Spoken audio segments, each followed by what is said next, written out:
लेकर आपके साथ हम जुड़ चुके हैं और सबसे बड़ी खबर, सीएम सुखविंदर सिंह सुक्खू वापसी जो है वो शिमला लौट गए हैं। कुछ देर पहले ही सीएम शिमला लौटे हैं, दिल्ली में थे। दिल्ली में जो है वो कांग्रेस जो प्रत्याशी है उनके लिए प्रचार किया है और दिल्ली से सीएम सीधा जो है फतेहपुर आए और फतेहपुर से अभी अभी जो है वो कुछ देर पहले ही सीएम शिमला पहुंचे हैं। आपको बताएंगे सीएम 3 दिन कहां रहने वाले हैं, कल सीएम शिमला में ही है, संपूर्ण खबर बताएंगे। इसके अलावा दिल्ली में राष्ट्रीय अध्यक्ष से भी मिले हैं, क्या वार्तालाप वहां पर हुई वो बताएंगे और आज डिप्टी सीएम जो है उनसे मुलाकात की है उन्होंने दूसरे राज्य के, वो भी बताएंगे। इसके अलावा कई महत्वपूर्ण खबरें हैं, शिक्षकों पर जो है वो गाज गिरेगी, किन शिक्षकों पर गाज गिरेगी वो बताएंगे और एक सख्त आदेश जो है वो स्कूलों में जिस प्रकार से कई जगहों पर जो है बच्चों को पीटने की खबरें आती है कि शिक्षक द्वारा बच्चों को पीटा गया, तो अब उन शिक्षकों पर गाज गिर सकती है, ये भी हम आपको बताएंगे। और जवाबदेही जो है वो वहां पर जो प्रिंसिपल्स होंगे, हेडमास्टर्स होंगे, उनकी जवाबदेही होगी, वो भी खबर बताएंगे। कई महत्वपूर्ण खबरें हैं, आपको हर खबर विस्तार में बताएंगे और राज्य चयन आयोग को लेकर एक नया अपडेट है, बड़ा अपडेट है, वो भी बताएंगे। शुरुआत करते हैं बड़ी खबर के साथ। सीएम सुखविंदर सिंह सुक्खू शिमला पहुंच गए हैं, कुछ देर पहले ही सीएम जो है वो शिमला पहुंचे हैं और सीएम सुखविंदर सिंह सुक्खू कल शिमला में ही होंगे। और आपको बता दें, हालांकि कल तो सीएम शिमला में रहेंगे, उसके बाद 31 तारीख को, लेकिन 2, 3 और 4 तारीख को अब सीएम शिमला से दिल्ली वापसी जाते हैं प्रचार के लिए नहीं जाते हैं, लेकिन 2, 3, 4 तारीख को सीएम शिमला में ही है।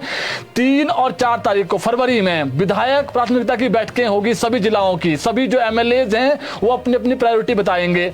उसके बाद 2 तारीख को एचएएस जो ऑफिसर मध्य प्रदेश के हैं उनके तरफ से एक बड़ा समारोह रखा गया है पीटर हॉफ शिमला में, वो अपनी डिमांड्स समारोह में रखेंगे। बहुत सारी डिमांड्स होती है उनकी, चाहे वो डीए हो और भी कई चीजें हैं, तो एचएएस का जो समारोह है वो 2 तारीख को पीटर हॉफ में होना है। तो ये मान के चलिए 2, 3 और 4 तारीख को सीएम शिमला में ही है। अब 31 और 1 को सीएम वापसी दिल्ली जाएंगे, उसकी संभावना अभी कम है। जो शेड्यूल जारी हुआ है उस अनुसार जो है वो सीएम कल शिमला में ही रुकने का उनका कार्यक्रम है। वही बता दें, मुख्यमंत्री सुखविंदर सिंह सुक्खू आज दिल्ली से जो है वो कांगड़ा जिला के फतेहपुर विधानसभा क्षेत्र के गांव मंझार में राज्य योजना बोर्ड के जो उपाध्यक्ष हैं मध्य प्रदेश के भवानी सिंह पठानिया, उनके घर जाकर उन्होंने वरिष्ठ कांग्रेस नेता एवं पूर्व मंत्री सुजान सिंह पठानिया को उनकी 4थी पुण्यतिथि पर श्रद्धांजलि अर्पित की। इस अवसर पर मुख्यमंत्री ने जो है वो स्वर्गीय सुजान सिंह पठानिया द्वारा प्रदेश के विकास में दिए गए योगदान को स्मरण किया तथा कहा कि उन्होंने हमेशा प्रदेश के विकास को सुनिश्चित करने के लिए अपना बहुमूल्य योगदान दिया है। उन्होंने कहा कि वे फतेहपुर क्षेत्र के लोगों की समस्याओं को हल करने के लिए निरंतर प्रयासरत रहे तथा आज जो भी विकास इस क्षेत्र में हुआ है उसमें उनका बहुत बड़ा योगदान है। तो जो पूर्व में एक बड़े दिग्गज नेता थे कांग्रेस के, जो अब इस दुनिया में नहीं है, 4थी पुण्यतिथि थी, वहां पर सीएम गए थे। इसके अलावा सुबह जो है वो सीएम दिल्ली में ही थे। उस वक्त क्या हुआ है, तेलंगाना के जो उप मुख्यमंत्री है मल्लू भुट्टी, इनसे जो है वो वहां पर उन्होंने नई दिल्ली में मुख्यमंत्री सुखविंदर सिंह सुक्खू से मुलाकात की है और इस दौरान तेलंगाना के उप मुख्यमंत्री ने सेली एचईपी 400 मेगावाट और मियार एचईपी 120 मेगावाट विद्युत परियोजनाओं में रुचि व्यक्त करते हुए एक पत्र प्रस्तुत किया है कि हमने जो है वो इन्वेस्ट करना है। तेलंगाना सरकार ने मध्य प्रदेश सरकार से इस संबंध में एक समझौता जो ज्ञापन है वो प्रस्तुत करने का आग्रह किया ताकि मामलों को आगे बढ़ाया जा सके। मुख्यमंत्री ने कहा कि इच्छुक राज्यों, केंद्र शासित प्रदेशों और राज्य पीएसयू केंद्रीय पीएसयू से जो बीओजीटी आधार पर 22 विद्युत परियोजनाओं के कार्यान्वयन के लिए राज्य सरकार के प्रस्ताव के जवाब में तेलंगाना के विद्युत विभाग के वरिष्ठ अधिकारियों की एक टीम ने हिमाचल प्रदेश का दौरा किया है। इस दल ने विद्युत सचिव राकेश कंवर के साथ मुलाकात की, चर्चा की है और इस टीम ने सैली और जो मियार हैं जल विद्युत परियोजनाएं हैं इनके स्थलों का भी जो है दौरा किया है और सिफारिश की है कि 100 मेगावाट से अधिक जल विद्युत परियोजनाओं की क्षमता वाले स्थलों के लिए इन्होंने रुचि व्यक्त की है। तेलंगाना स्टेट ने प्रदेश के लिए अधिक बिजली उत्पादन और राजस्व अर्पित करने की संभावनाएं तलाशी जा रही है और इसी दिशा में ये जो कदम है ये उठाया गया है। तो 2 राज्य आपस में जो है वो कैसे आगे जो है वो मध्य प्रदेश का जो है वो राजस्व बढ़े और यहाँ पर जो दूसरे स्टेट हैं वो यहाँ पर विद्युत में जो है वो कह सकते हैं समझौता करें, तो इसको लेकर के चर्चा हुई 2 स्टेट्स की। इसके अलावा सीएम सुक्खू शांता कुमार से भी एक कदम आगे निकले हैं। वो कैसे आगे निकले हैं, सरकार ने इस बार नए आईपीएस को लेकर बड़ा फैसला लिया है। केंद्र द्वारा हिमाचल सरकार को भेजे गए पत्र के जवाब में राज्य सरकार ने 2025 बैच के लिए आईएएस आईपीएस लेने से इनकार कर दिया है। मुख्यमंत्री सुखविंदर सिंह सुक्खू से चर्चा के बाद कार्मिक विभाग ने केंद्र को जवाब भेज दिया है और सरकार ने हिमाचल में आईएएस आईपीएस की कैडर स्ट्रेंथ को कम करने के लिए फैसला लिया है। और छोटे से राज्य हिमाचल प्रदेश में पहले ही 153 आईएएस का कैडर है। इनमें से 107 डायरेक्ट आईएएस हैं और 40 जो है प्रमोशन के आधार पर जो सीनियर आईएएस होते हैं वो आईएएस में जो है आ जाते हैं। दरअसल केंद्र सरकार हर साल सभी प्रदेश से आईएएस आईपीएस की डिमांड पूछती है ताकि उसी हिसाब से राज्यों को अधिकारी जो है प्रदान किए जाएं। पूर्व मुख्यमंत्री शांता कुमार ने भी जब वो सीएम थे उस वक्त आईएएस आईपीएस लेने से इनकार किया था, मगर तब ब्यूरोक्रेसी का जो दबाव है वो उन पर था और उन्होंने फैसला पलट दिया था। लेकिन सीएम सुखविंदर सिंह सुक्खू ने किसी की परवाह किए बिना जो है वो बगैर आईएएस आईपीएस जो है वो परवाह किसी की नहीं की और जो आईएएस आईपीएस है उनको लेने से इनकार कर दिया है। और तर्क ये है कि अधिक जो वित्तीय बोझ है वो प्रदेश पे ना पड़े और ना बढ़े और जो यहाँ पर अधिकारी हैं उन्हीं से जो काम है वो लिया जाए। तो बहुत महत्वपूर्ण खबर है जी। हर साल जो केंद्र सरकार है वो रिकमेंडेशन पूछती है किसी भी स्टेट की कि आपको कितने आईएएस ऑफिसर चाहिए, कितने आईपीएस ऑफिसर चाहिए। तो हिमाचल प्रदेश सरकार ने जो है वो इस बार मना कर दिया है कि हमें कोई आईएएस आईपीएस नहीं चाहिए, जो हमारे पास है हम उन्हीं से काम चला लेंगे। और अधिक जो वहां से अगर आईएएस आईपीएस आते तो फिर जो वित्तीय बोझ बढ़ता, आपको मालूम है जब आईएएस ऑफिसर आएगा उसको किसी विभाग में लगाया जाएगा, स्टाफ होगा, गाड़ियां होगी, बहुत सारी चीजें हैं। सरकार ये मान रही है, कह रही है कि हमें जो हमारे पास हैं अधिकारी उन्हीं से हम काम चला लेंगे और जो नए आईएएस आईपीएस है वो हमें नहीं चाहिए। तो ये एक अनोखा फैसला है, इससे पहले नहीं हुआ है। तो ये सीएम सुखविंदर सिंह सुक्खू ने कड़क फैसला लिया है जी, जो हमारे पास अधिकारी है उन्हीं से हम काम चलाएंगे। इसके अलावा एसएमसी अध्यापक संघ ने शिक्षा मंत्री से आज मुलाकात की है और संघ ने शिक्षा मंत्री से मांग की है कि प्रदेश सरकार जल्द जो एलडीआर की अधिसूचना है उसको जारी करें। दावा किया है एसएमसी अध्यापकों ने कि कैबिनेट ने 7 मार्च 2023 को एलडीआर से एसएमसी अध्यापकों को नियमित करने का रास्ता निकाला था, लेकिन 1 वर्ष से अधिक समय बीत गया है, अभी तक जो अधिसूचना है वो नहीं हुई है, जिससे शिक्षक जो है वो अपने आप को ठगा हुआ महसूस कर रहे हैं। ऐसे में शीघ्र जो अधिसूचना है वो निकाली जाए वरना एसएमसी शिक्षक सड़कों पर उतरेंगे। तो ये जो एलडीआर को लेकर जो अधिसूचना नहीं हुई है इसको लेकर के आज शिक्षकों ने चिताया है, अगर जल्दी अधिसूचना नहीं हुई तो फिर हम सड़कों पर उतरेंगे और जो एक स्थायी पॉलिसी की मांग कर रहे हैं। हालांकि इनको एलडीआर के माध्यम से फिर जो है वो आगे आएंगे ये और इनको जो है नियमित करने का रास्ता इनका साफ होगा, लेकिन जिस प्रकार से अधिसूचना नहीं हुई है तो इससे वो ठगा हुआ महसूस कर रहे हैं। और शिक्षकों ने कहा है कि हमें दोबारा से जो है वो सड़कों पर ना उतरना पड़े और सरकार ने जो वायदा हमारे साथ किया था वो वायदा जो है वो निभाया जाए। अब शिक्षा विभाग की बहुत महत्वपूर्ण खबर रहे हैं। देखिए, रीडिंग में केरल से आगे निकला है हिमाचल प्रदेश और पूरे देश में हिमाचल प्रदेश ने एक ऐतिहासिक कह सकते हैं आप ग्रेड पाया है। ऐतिहासिक जो है वो रिपोर्ट में जो है वो नंबर 1 हिमाचल प्रदेश आया है। शिक्षा मंत्री ने आज अपने अध्यापकों, जेबीटी टीचरों, नॉन टीचिंग स्टाफ, शिक्षा सचिव और सभी जितने भी शिक्षा विभाग के से जुड़े हुए जो लोग हैं उनका जो असर की रिपोर्ट आई 2024 की, उसमें जो सर्वे हुआ है देश भर में नंबर 1 रहा है रीडिंग में हिमाचल प्रदेश। शिक्षा मंत्री ने कहा कि हम इससे भी और बेहतर करेंगे, न केवल रीडिंग में बल्कि रिजल्ट में भी हम और बेहतर करेंगे। हमारा लक्ष्य देश भर में हिमाचल प्रदेश को शिक्षा के क्षेत्र में नंबर 1 पे हमेशा रहे, यही है। और इसके लिए हमारी सरकार लगातार कई महत्वपूर्ण जो बदलाव है, जो निर्णय है वो ले रही है, जिसका परिणाम आपके सामने है। हमने असर रिपोर्ट में बेहतर किया है, जबकि भाजपा सरकार में शिक्षा का हाल क्या हो गया था ये जनता बखूबी जानती है। वहीं शिक्षा मंत्री ने कहा कि जब हम सत्ता में आए थे 2022 के अंत में जो हमारे पास जो शिक्षा विभाग जब मुझे मिला था 340 स्कूलों में एक भी टीचर नहीं था, ये शिक्षा मंत्री ने कहा। और 3600 से अधिक ऐसे स्कूल थे जहां पर सिंगल टीचर थे, यानी एक टीचर से स्कूल चल रहा था। फिर हमने प्रयास किया कि युक्तिकरण से और जो नई नियुक्तियां हैं उस स्कूलों में की जाए और जो नई नीतियां हैं उससे कैसे पटरी पर लाया शिक्षा विभाग को। फिर आज जो बड़ी बात कही शिक्षा मंत्री ने कहा कि हमने 3300 भर्तियां बैच वाइज अभी तक कर दी है और 31 मार्च से पहले 300 नए टीचर हम जो है वो भरने वाले हैं और जिनका रिजल्ट जो है जारी कर दिया गया है, बहुत जल्दी स्टेशन भी उनको मिलेंगे। और उन्होंने ये भी कहा कि हमने अभी तक देखिए सरकार ने 2 सालों में जो शिक्षा विभाग ने जो बड़ा आंकड़ा पेश किया है कि 1094 जो स्कूल हैं वो अभी तक मर्ज किए गए हैं, यानी बंद करके दूसरे स्कूलों में जो है भेजा गया टीचरों बच्चों को। इनमें 675 स्कूलों में एक भी बच्चा नहीं था। ये हैरानगी की बात है जी, एक भी टीचर जो है वो नहीं था और बच्चा भी नहीं था। हमने स्कूलों को न केवल मर्ज किया जो शिक्षा मंत्री ने दावा किया है, बल्कि हमने कम संख्या वाले जो स्कूलों हैं उनके जो बच्चे हैं वो दूसरी जगह भेजे और वहां पर अध्यापकों की जो सुनिश्चितता है उसको भी हमने दर्ज किया। बहुत जल्द शिक्षा मंत्री ने आज बड़ी बात कही है कि हम बहुत जल्द 250 से अधिक जो भर्तियां हैं वो करने वाले हैं। चयन आयोग से जो है वो चयन आयोग जैसे ही प्रॉपर वे में चलेगा ये भर्तियां होगी और सभी स्कूलों को शिक्षक दिए जाएंगे और सबसे महत्वपूर्ण ग्रामीण स्कूलों में भी शिक्षक भेजे जाएंगे। ये आज शिक्षा मंत्री ने कहा है।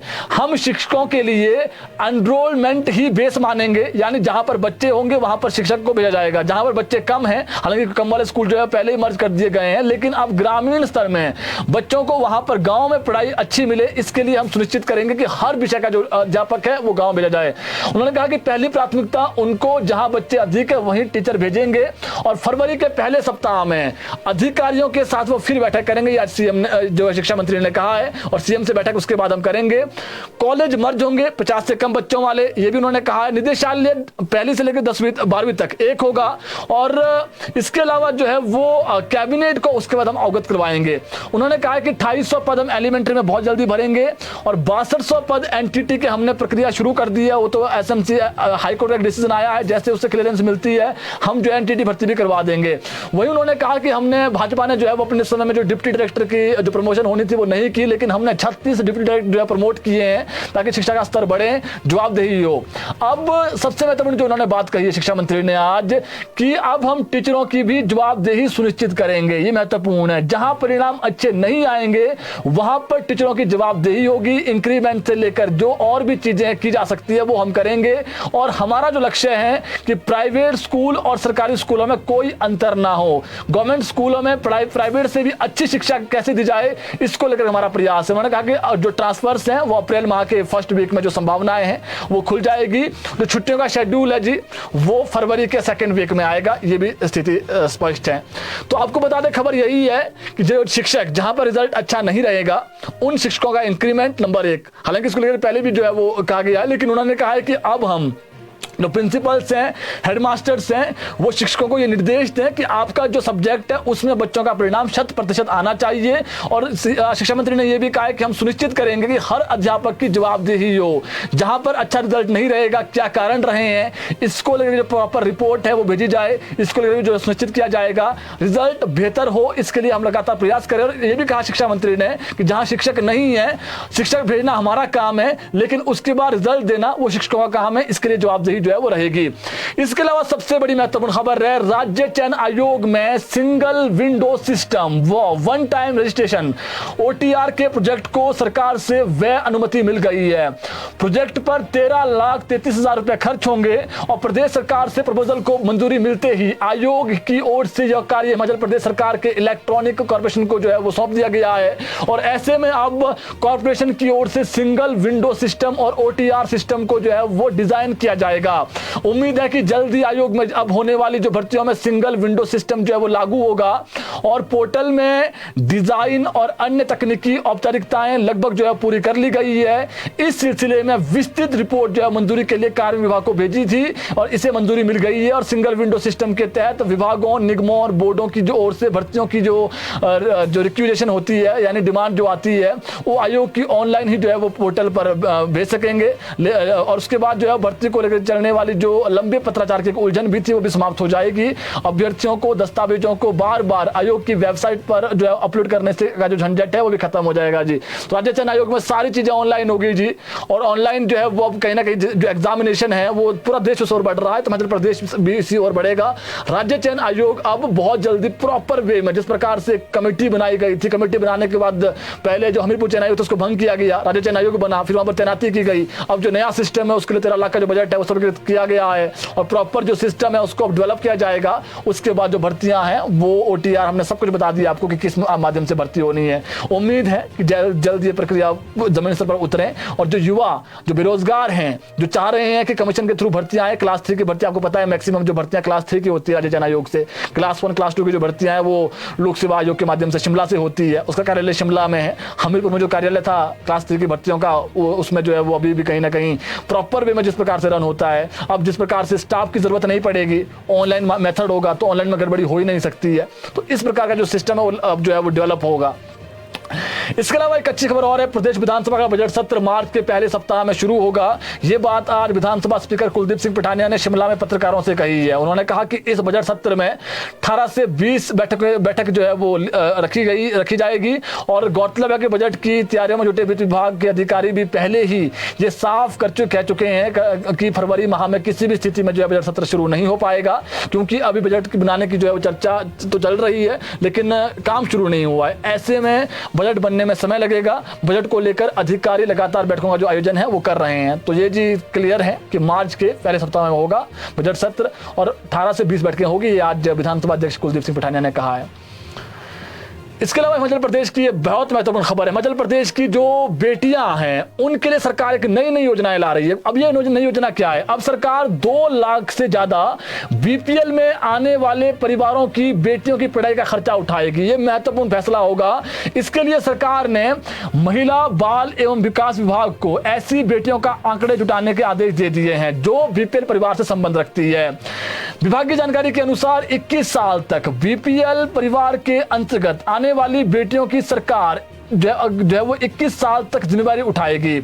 इस दौरान अच्छे स्कूल में पढ़ाई के साथ ही उन्हें अच्छी कोचिंग के लिए बाहरी राज्यों में भी भेज सकती है सरकार गरीब परिवार की बेटियों के लिए बेटियों की जो सुरक्षा है उसके संबंध में ये जो नई योजना है उसको बहुत जल्दी लॉन्च करेगी। बताया जा रहा है कि 25-26 का जो बजट सत्र होगा इस योजना के लिए इसमें बजट का प्रावधान जो है वो किया जाएगा। हालांकि इसके लिए सामाजिक न्याय एवं अधिकारिता विभाग जो है वो पंचायती राज विभाग से BPL परिवार का जो सही आंकड़ा है वो लेगा।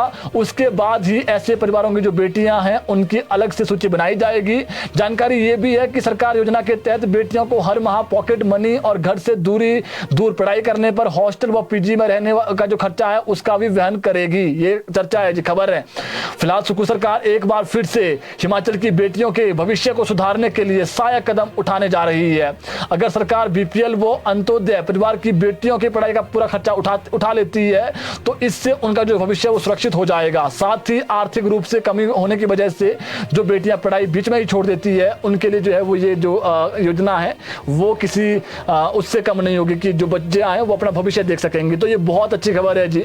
जो BPL के परिवार हैं उसमें जिन परिवारों की बेटियां हैं उन परिवारों की बेटियों का जो खर्चा है वो सरकार उठाएगी और संभावनाएं हैं कि इसका जो भी बजट सत्र आने वाला है उसमें इस योजना को लेकर जो बजट का प्रावधान है वो सरकार करेगी। अगर ऐसा हो जाता है, देखिए इसमें सबसे महत्वपूर्ण बात यह भी है कि BPL परिवारों में चेंज आने वाला है। एक चीज तो कंफर्म कर लीजिए, BPL की सूची पहले से ही बनेगी, टोटल चेंज होने वाला है। जिनके पास गाड़ियां हैं वो BPL परिवार में नहीं आएंगे। जो गरीब परिवार, सच में गरीब परिवार है और ऐसे परिवार जो BPL में अगर आ जाते हैं, जिस प्रकार से कई बार ऐसा होता है कि पंचायत जो प्रधान है और ऐसी कई बार खबरें आती है कि सर जो सगे संबंधी है जो खास है उनको दिया जा रहा है तवज्जो उसमें, लेकिन ऐसा अब नहीं होगा। जवाबदेही होगी और जब BPL परिवार की सूची नई तरीके से बन जाएगी उसके बाद जो बेटियां होगी उनका जो खर्चा है वो CM सुक्खू उठाएंगे, सरकार उठाएगी। सरकार इस ओर आगे बढ़ रही है।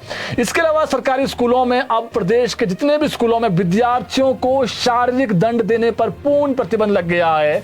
प्रारंभिक शिक्षा निदेशालय ने शिक्षा का अधिकार RTE का हवाला देकर जिला शिक्षा निदेशकों को इस बाबत जो है वो निर्देश जारी कर दिए हैं। भविष्य में शारीरिक दंड देने के मामले सामने आने पर संबंधित स्कूल प्रभारी के खिलाफ कार्रवाई करने के जो है वो आदेश दे दिए, चेतावनी भी दे दी है।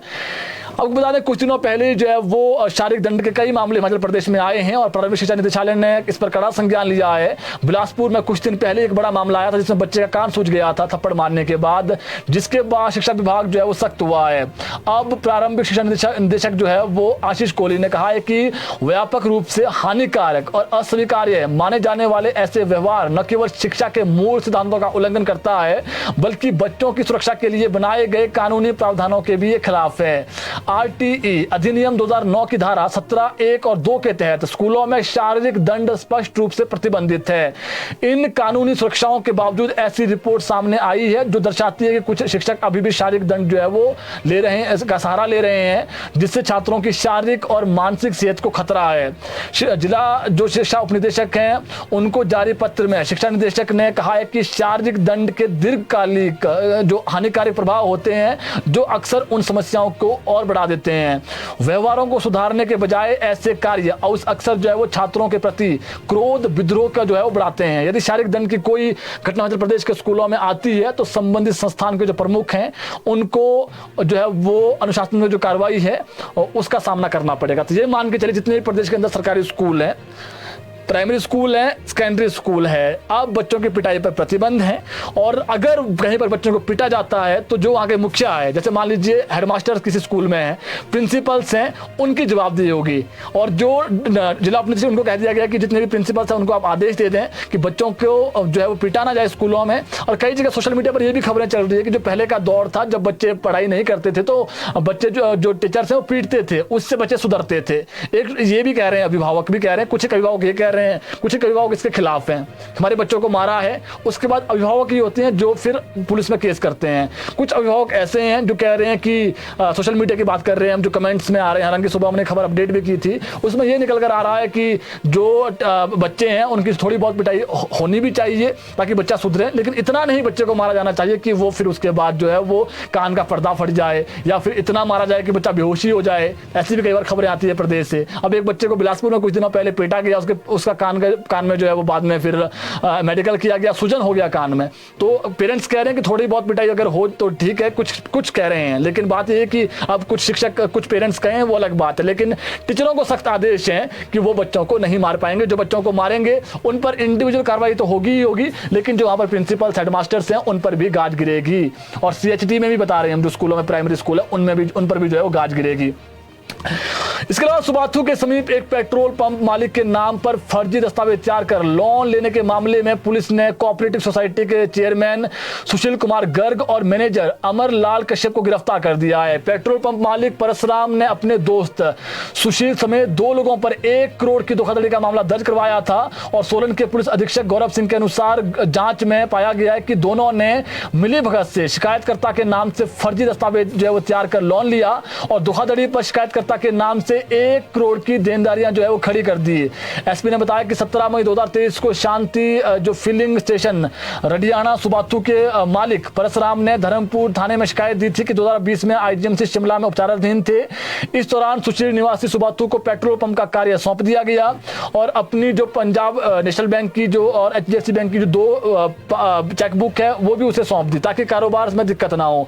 आरोप है कि सुशील कुमार आमदनी इन खातों में जमा न करवाकर अपने कोऑपरेटिव सोसाइटी में जमा करवाता रहा और खुद को फिलिंग स्टेशन में जो है वो पार्टनर होने संबंधी फर्जी दस्तावेज तैयार किए, जिसमें उसने पेट्रोल पंप में 50% शेयर का हिस्सेदार बताया। और सुशील ने इनके नाम से जो है वो सुबाथू में फर्जी हस्ताक्षर से इनके नाम का खाता खोलकर लोन ले लिया और पेट्रोल पंप की आमदनी भी इसी खाते में डाइवर्ट कर दी। खाते का संचालन सुशील सोसाइटी के मैनेजर की मिलीभगत से करता था और सुशील उपरोक्त खाते से पैसों को अपने PNB के खाते में ट्रांसफर करवाता था। परसराम ने बताया कि वर्ष 2022 में जब वो वापस पेट्रोल पंप पर आए तो इन्हें इनके CA के माध्यम से पता चला, ज्ञात हुआ कि बैलेंस शीट के अनुसार करीब 80 लाख की नकदी की कमी पाई गई है। परसराम ने आरोप लगाया कि सुशील ने फिलिंग स्टेशन में करीब 1 करोड़ की जो हेराफेरी है वो की है। जी 1 करोड़ की हेराफेरी की है।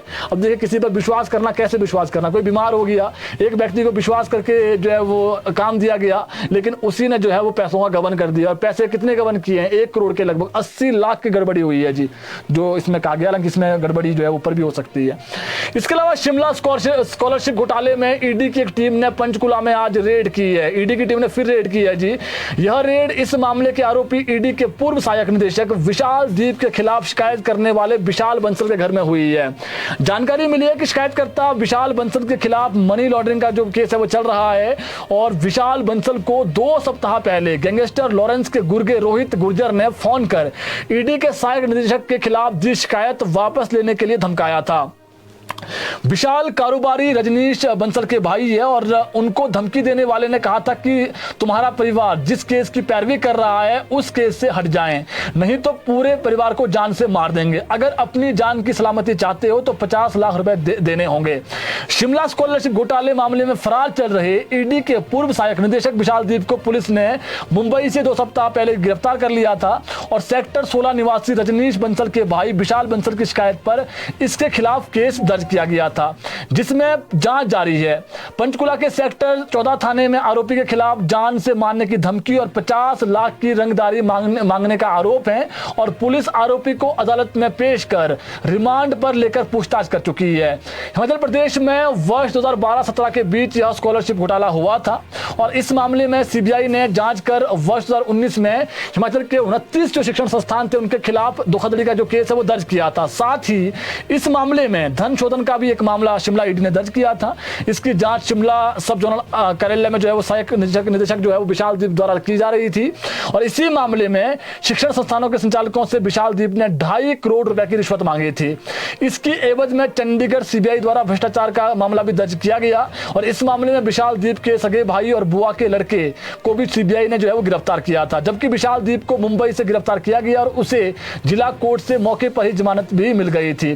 पूर्व मंत्री रामलाल मारकंडा की शिकायत के बाद यह मामला खुला था हिमाचल प्रदेश में और जांच में जो है वो साल 2013-14 से 16-17 के बीच 2.38 लाख SC ST और जो OBC के विद्यार्थी थे उनकी छात्रवृत्ति जारी करने के दौरान कई गड़बड़ियां सामने आई थी। इसी दौरान 2772 शिक्षण संस्थानों को छात्रवृत्ति बंटी, जिसमें से 266 निजी शिक्षण संस्थान थे और निजी संस्थानों को 210 करोड़ और सरकारी जो संस्थान थे उनको 56 करोड़ की जो राशि वो जारी हुई थी। 2.38 लाख विद्यार्थियों में से 19,915 को 4 मोबाइल फोन नंबरों से जुड़े बैंक खातों में जो राशि जारी की गई और मामले में जो है वो बड़े शिक्षण संस्थानों और दूसरे जो राज्यों से जुड़े हुए जो है वो बहुत सारे संस्थान थे। इसके बाद सरकार ने सीबीआई जांच की जो है वो सिफारिश की थी। तो जी जो 29 शिक्षण संस्थान थे उनको पैसे दिए गए SC ST OBC के बच्चों के नाम पर, उसमें फिर गड़बड़ी पाई गई कि जो बच्चे वो बच्चों को नहीं गए, ऐसे बच्चे जो है फर्जी बच्चे वहाँ पर दर्शाए गए, बहुत सारी चीज़ें इसमें सामने आई थी। फिर जाँच चली। अब जो जाँच कर रहे थे उन्हीं का जो सहायक निदेशक है उस पर जो है वो आरोप लगने के बाद फरार हो गया, मुंबई से पकड़ा गया।